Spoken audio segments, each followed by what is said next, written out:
गोरक्षा पीठाधीश्वर महंत आदित्यनाथ जी, श्रद्धेय अशोक जी, उपस्थित सभी पूजनीय संतगण, मध्य प्रदेश के यशस्वी मुख्यमंत्री भाई शिवराज जी, उत्तर प्रदेश भारतीय जनता पार्टी के अध्यक्ष श्री लक्ष्मीकांत जी, ब्रह्मलीन महाराज जी को आज श्रद्धांजलि देने पहुंचे मंच पर उपस्थित समाज जीवन के बहुत बड़े नेता, राजनीतिक जीवन के कई सांसद, विधायक और आज यहां पर उपस्थित भाइयों और बहनों, मेरा महंत अवैधनाथ जी से कोई बहुत बड़ा सीधा संपर्क नहीं रहा। मुझे कोई उनके साथ उनकी स्वस्थता के समय में काम करने का मौका भी नहीं मिला। जब मैं उत्तर प्रदेश के प्रभारी के रूप में गत चुनाव में यहां आया था और गोरखपुर में जब आया था, तब इस गोरक्षा पीठ के पीठाधीश्वर और ब्रह्मलीन अवैधनाथ जी के आशीर्वाद लेने का सौभाग्य प्राप्त हुआ। उस वक्त महंत जी की अवस्था तो बहुत ठीक नहीं थी, मगर फिर भी चेतना थी और पूरे देश से वात्सल्य और आशीर्वाद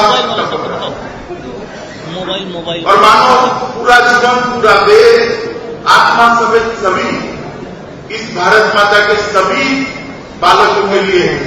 एक वात्सल्य भाव से आशीर्वाद बहाते हुए इस प्रकार की एक दैवीमान बुद्धि का दर्शन हुआ। मैं मानता हूं नीरज कि भारत के नेपाल की सीमा पर एक गोरक्षा पीठ ने सदियों से भारत का आध्यात्मिक नेतृत्व तो किया ही, मगर भारत के राष्ट्रवाद को बचाने का काम भी इस पीठ ने इस क्षेत्र में बहुत अच्छी तरह से। इस पीठ की परंपरा ने सनातन हिंदू धर्म का समर्थन किया, भारतीयता का समर्थन किया और यहां पर सरहदी जो जिला है वहां की जो समस्या होती है उसका भी डटकर मुकाबला किया। जहां तक अवैधनाथ जी का सवाल, पूरी दुनिया उनको एक सच्चे सन्यासी के रूप में, एक कर्मठ राजनेता के रूप में, एक समाज सुधारक के रूप में जानती है। मगर मैं यह कहूंगा तो गलत नहीं होगा कि ब्रह्मलीन महाराज जी राम जन्मभूमि आंदोलन के आत्मा हैं। उन्होंने राम जन्मभूमि आंदोलन को लोगों का आंदोलन बनाया था और उस वक्त जो बहुत बड़ी जन चेतना जागृत हुई, उसमें महंत अवैधनाथ जी का बहुत बड़ा योगदान था और इतिहास इसको कभी भुला नहीं पाएगा। मित्रों, ये पीठ ने हमेशा पूरे हिंदुस्तान के नाथ संप्रदाय का आध्यात्मिक नेतृत्व किया। ये पूरे पूर्वांचल को चेतना देने का काम किया है और आज जब महाराज जी हम सबके बीच में नहीं है, उस वक्त नाथ परंपरा की इस उज्ज्वल परंपरा को आगे बढ़ाने का काम महंत आदित्यनाथ जी पर आया है। मुझे पूरा भरोसा है कि सदियों से चली आ रही इस परंपरा को आदित्यनाथ जी के नेतृत्व में और बल मिलेगा और वेग मिलेगा और ये परंपरा आने वाली सदियों तक भारत की सेवा करती रहे,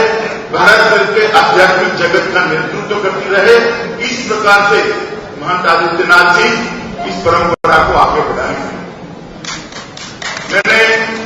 आदित्य आदित्यनाथ जी के साथ काम किया और मुझे भरोसा है कि महंत अवैधनाथ जी जो काम बाकी छोड़ कर गए हैं वो सभी कामों को आदित्यनाथ जी अंजाम कर जाएंगे और आने वाले दिनों में ये पूर्वांचल के छोर पर ये जो पीठ है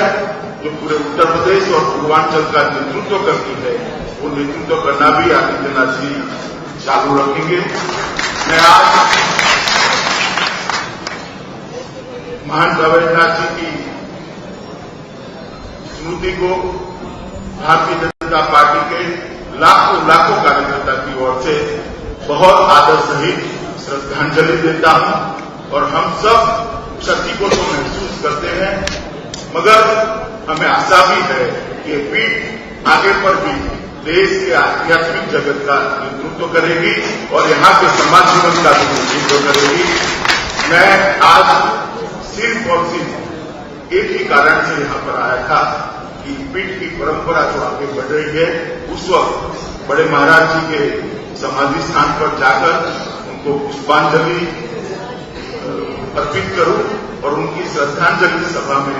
शब्दों से मेरे मन के भाव को आप लोगों के सामने रख सकूं। मैं बहुत मन से अपनी श्रद्धांजलि महंत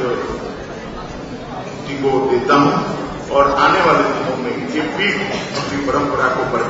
बरकरार रखे, चालू रखे, ऐसी श्रद्धा के साथ मेरी बात को समाप्त करता हूं। भारत माता की जय।